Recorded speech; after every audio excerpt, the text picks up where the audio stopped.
Ceci est un rassemblement pacifique mais déterminé. 2 mois de confinement, 2 mois d'obéissance à un gouvernement d'incompétents. Il y a 2 mois, on ne trouvait pas un centime pour l'hôpital.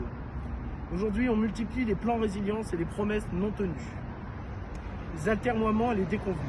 Où étaient les plans résilience quand le collectif Interurgence annonçait qu'en cas de pandémie, un grand nombre d'hôpitaux devraient pratiquer une médecine de guerre, choisissant qui vit et qui meurt arbitrairement. Pire que le Covid-19, la masse des parasites au sommet de l'État qui ronge progressivement l'énergie, l'épargne et l'espoir des Français. La France pouvait éviter le confinement avec des dépistages, des tests massifs, des fermetures de frontières et autres mesures d'urgence précises et équilibrées qui auraient dû stopper l'épidémie. Le coupable, disent-ils, c'est le mauvais citoyen français qui se rend au chevet de son père. C'est la mère de famille qui maintient le lien social. Ou encore le sportif solidaire. Les Français sont diabolisés par un gouvernement qui n'a rien vu venir, n'a rien prévu et qui par conséquent est réduit à nous faire porter le fardeau de sa médiocrité. Qui a brisé l'économie française par une fiscalité assassine et une mondialisation prédatrice? Qui a sacrifié les services publics dans la France périphérique sur l'autel de la rentabilité? Qui a laissé l'hôpital devenir le lieu de toutes les tensions, paradis du système D et cauchemar des professionnels? Qui, plutôt que les Français, devrait se cacher honteusement derrière sa porte? Nous avons la réponse à toutes ces questions. Une seule réponse, nos dirigeants successifs depuis 50 ans. On parle d'annuler la dette des pays africains, d'ouvrir les vannes de l'immigration ou de naturaliser des clandestins. Mais où sont les bonnes nouvelles pour le peuple français? Où sont les purges dans la bureaucratie?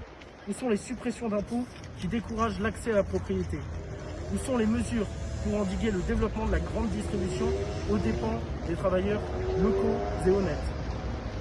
Locataires à vie, petits salariés sans avenir, contribuables moutons et consommateurs zombies. Voilà ce qu'ils ont fait de nous. Voilà pourquoi nous lançons cet appel. Pire que le Covid-19, Macron. Pire que le Covid-19, la gauche. Pire que le Covid-19, la droite. Et devant l'augmentation des suicides, les abandons de personnes âgées dans les EHPAD, le tsunami de chômage qui nous attend, nous pouvons dire, pire que le Covid-19, le confinement. 2 mois de discours creux, de consignes floues et d'enfumage. 2 mois d'infantilisation. Édouard Philippe nous a montré comment se laver les mains. Emmanuel Macron a porté un masque, alors que sa porte-parole se vante de ne pas savoir le faire. Et voilà que Christophe Castaner veut nous apprendre comment prier. La France, patrie des libertés, a accepté sans broncher cette totale servilité. Les Français sont tombés si bas que nous sommes réduits à attendre l'autorisation du gouvernement pour nous serrer la main. Pire que le Covid-19, la destruction du lien social. Pire que le Covid-19, l'individualisme peureux et l'absence de solidarité. Alors aujourd'hui, nous disons stop, arrêtons le massacre. La France doit vivre.